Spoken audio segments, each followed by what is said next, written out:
เปลี่ยนกันเนาะถ้าว่าผู้หนึ่งขุดแล้วยังบ่ฮอดแต่ว่าเมื่อยก่อนก็ต้องได้เปลี่ยนเนาะออกมาเปลี่ยนกันเพราะว่าใส่ชุดอันนี้แม่นบ่มีพัดลมพี่น้องอึดอัดแห้งเลย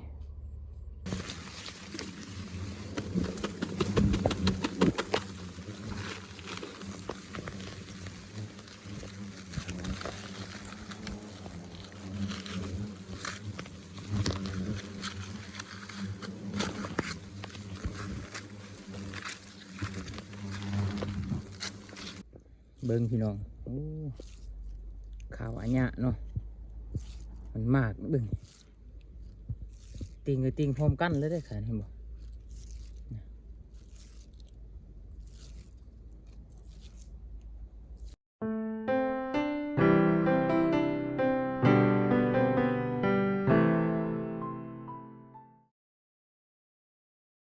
เอา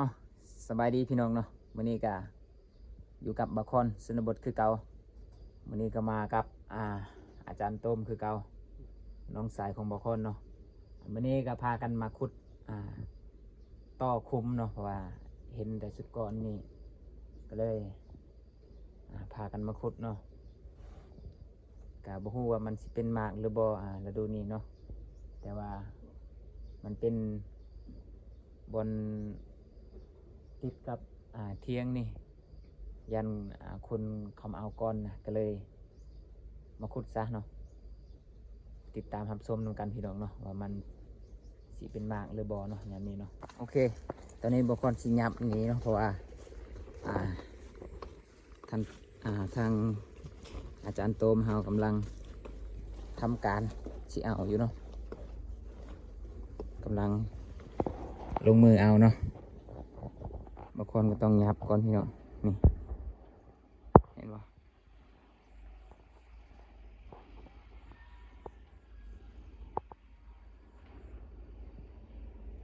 มีแค่เสียมกับผ้าฮะ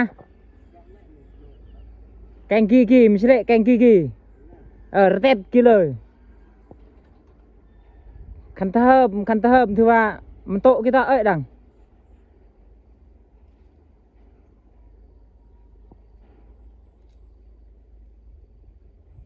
มวยเ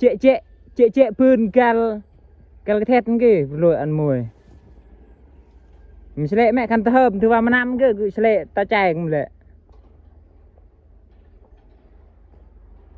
ตอนนี้กำลังเอาใบไม้เนาะ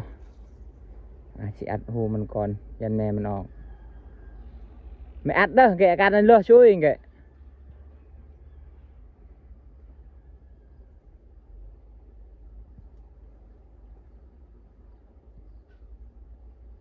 โอ้แม่มันเริ่มตอมแล้วพี่น้องเอ้ย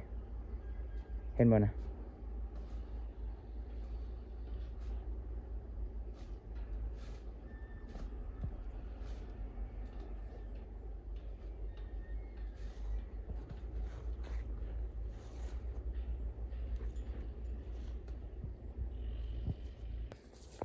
บางคนก็จะมาไวเครื่องอยู่พี่ก่อน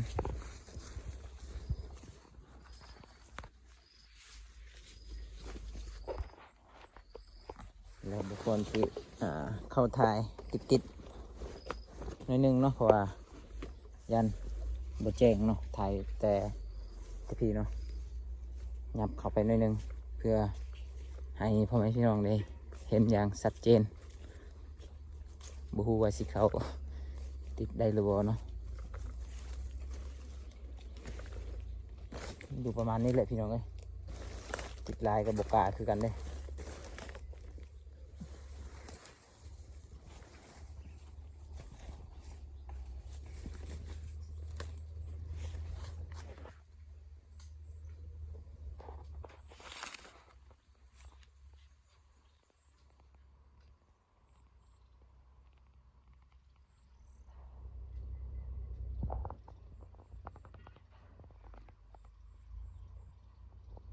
เปลี่ยนกันเนาะถ้าว่า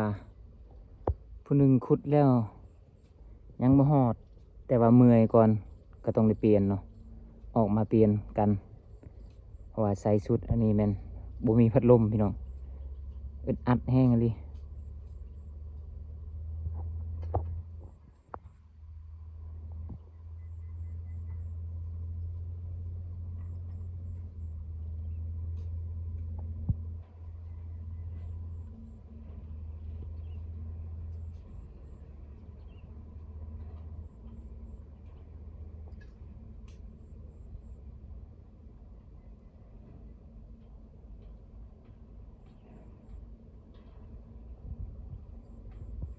บ่ฮู้ว่าสิได้ไวหรือช้าเนาะ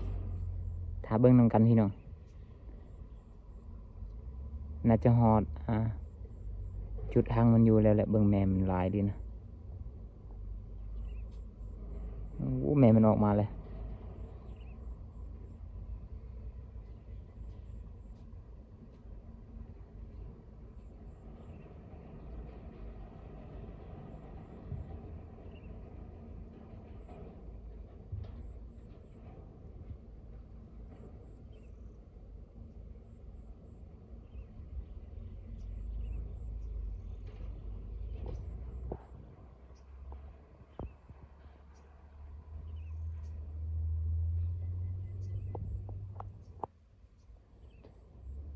เจอทางมันเลยบ่จักนะ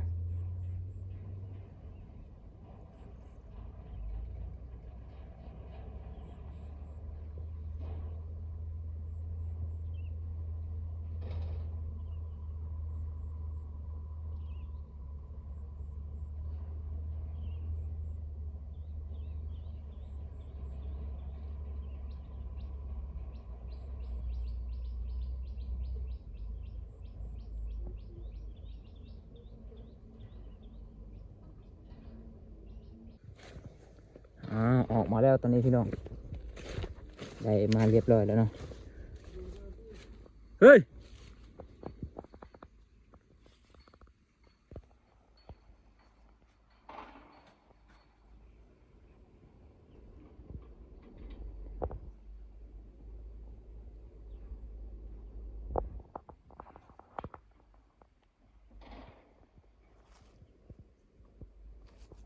โอ้แม่มันนำมาลายดิพี่น้องเอ้ย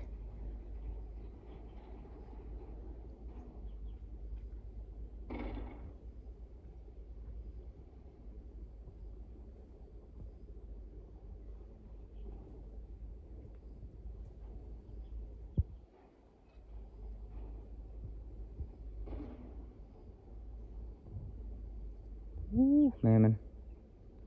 เต็มที่เลย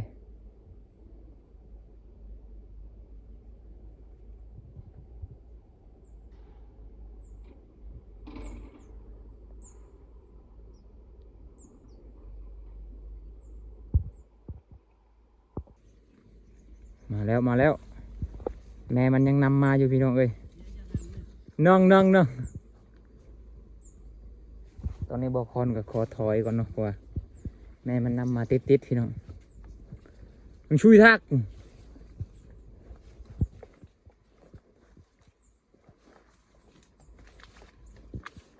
มันปะเลยตาเนี่ยหมดโอ้แม่มันหลายดิพี่น้องไปก่อนปุ๊บให้ฮะจะทางไง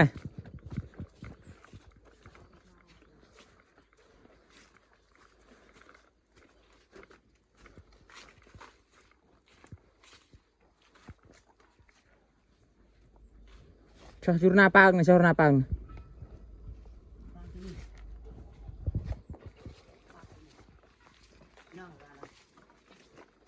vậyตื่นnhư vậy mà ta chưa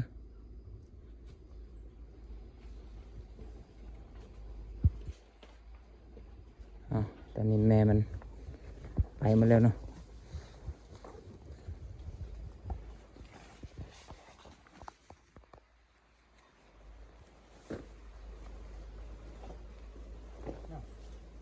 nhẹ chưa nó nằm nơi từng này tầng chứ này chân phải canh tô này canh kia chưa cái tợ chưa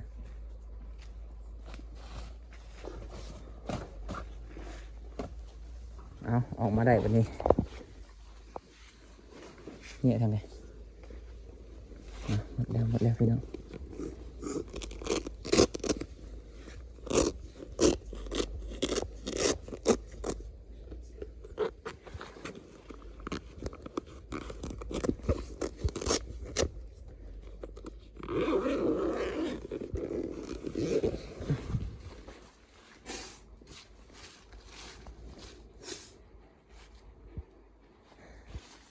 ตัวcái này là pí tỏ chăm hàng game bênมันอาจจะมีสังขารบางอย่างก็ได้มันอาจเกะมันอาจมันจะตายล้านตะกลางคืน อ้าวไม่ใช่ ตัวตาใช่ไหม หมากยุ่นเนาะแต่ว่าอันนี้มันแผนเดียวที่ซื้อพี่น้องเลยใหญ่เติบพี่น้องอันนั้นไข่มันนะ อย่างนี้ครับ สุดยอดอ่ะยังคุมหนึ่งเพิ่นว่าสิขุดต่อเลยไม่อยากถอดเสื้อออกเลยเนาะเสลกรักๆมันก็เบะเสียอันจ้ำหายไป เล่นไหมครับโดยแหละกัน เบิ้งพี่น้องโอ้ขาวอันเนี้ยเนาะมันมากเบิ้งติงกับติงพร้อมกันเลยได้ขนาดเห็นบ่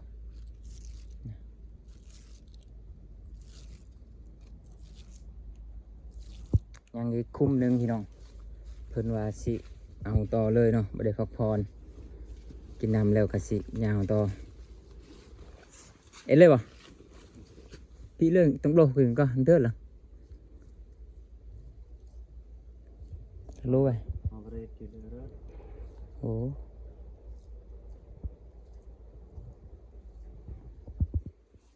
เอาตอนนี้ก็มาขุดคุมที่สองเนาะเอาบอกคนกับชิดถอยก่อนบัดนี้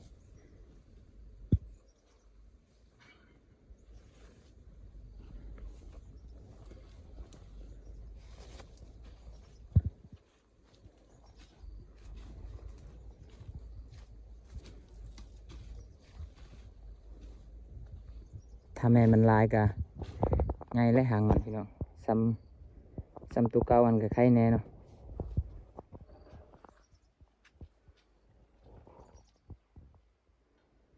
เอามาถ่ายอยู่โฮมพี่น้อง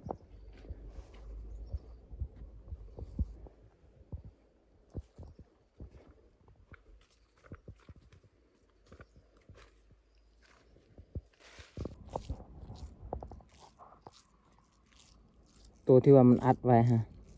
แม่มันก็เริ่มออกมาแล้วพี่น้องเลยดูนะเห็นบ่แม่มันจะกระโตมันนี่มันจะแก่ขึ้นไวเลยโดนจากหน่อยนี่บินไปได้เลยได้เนี่ย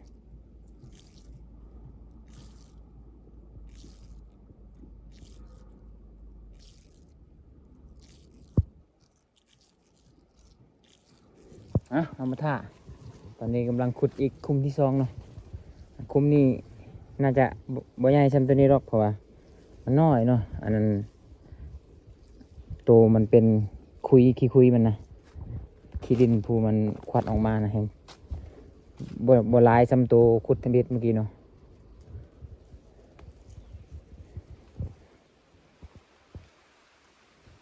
เอาสรุปแล้วได้แต่คุมเดียวซื่อ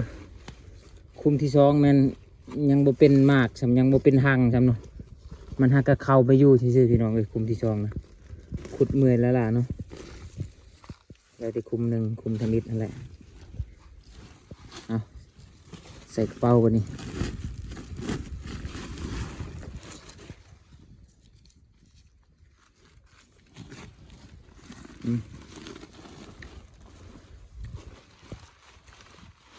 แซ่บได้พี่น้องเลยก็ซีนนิกเซล เอากระสิเลาะไปต่ออีกน้อยหนึงเนาะเลาะไปน้อยหนึงกระสิพากันกลับแล้วบัดนี้แดดออกแล้ว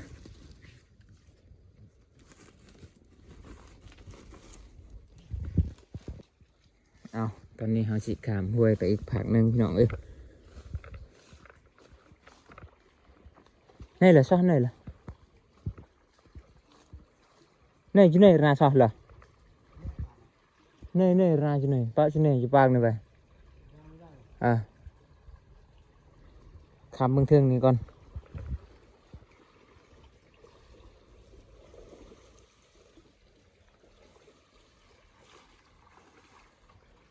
ผมอาจจะขึ้น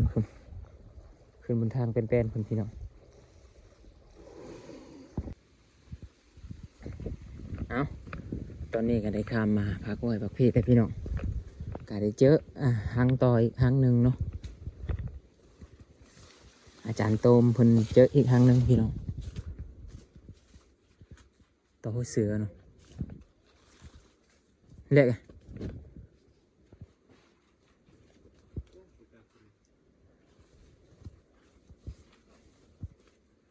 tôi rồi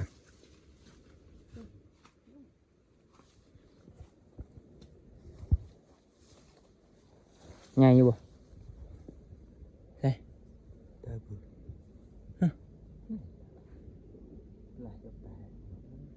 lại là tung cái tay lên ta làm việc của bà ồ hay làพี่น้องฝุ่นที่ในซูมเข้าไปเห็นบ่ฝุ่นเห็นบ่ฝุ่นเห็นว่าแม่มันเข้าอยู่เห็นแล้ว em hỏi cái nhãn thu đấy ใหญ่อยู่ cái này chạc là không biết ตอนนี้ก็จะทำการเอาแล้ววันนี้เนาะ này cái này một chạc อุ้ยแหละ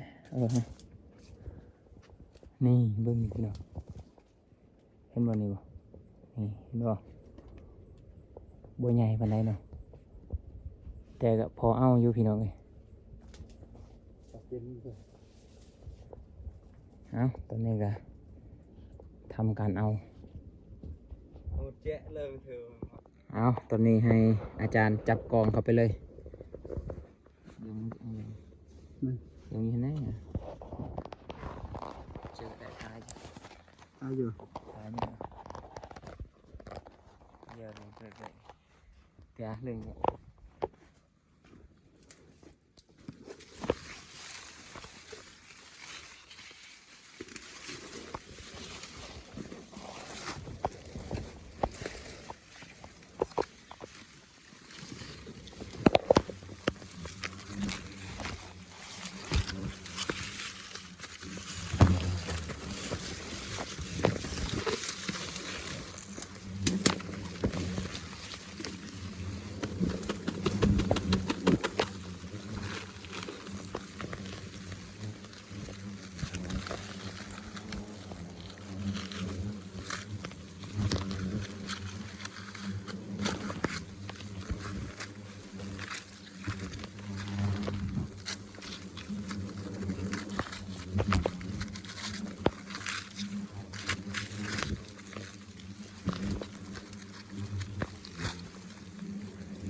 Cảm ơn.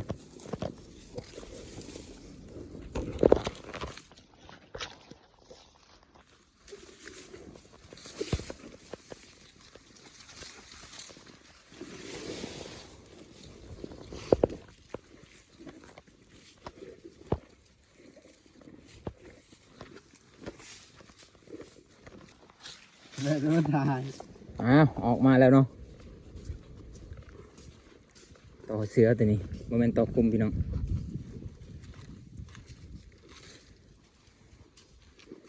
3 สั้นถือว่าโอเคอยู่นี่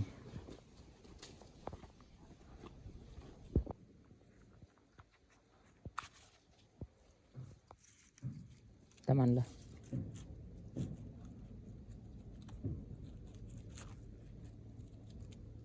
ขันยอม3 สั้นมาถือว่าสั้นน้อยๆ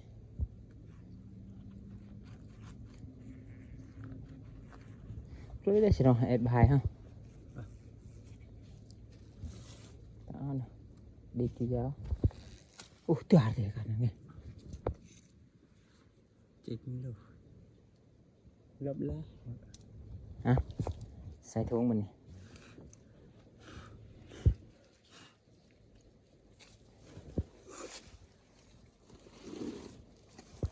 ใส่กระเป๋าăn cái nhồi nhồi cái tóc cái nông vật vào rồi tè giờ bự này giờ tóc hong cái này tưởng này đâu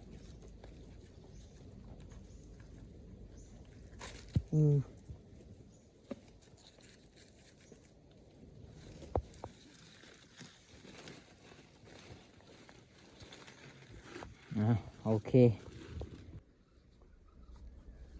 โอเคพี่น้องเนาะตอนนี้ก็สิพากันกลับแล้วได้2 ครั้งเนาะครั้งหนึ่งก็คือต่อคมครั้งที่2ก็ต่อหัวเสือเนาะตอนนี้ก็สิพากันกลับแล้วเจอกันคลิปหน้าพี่น้องไปอาจารย์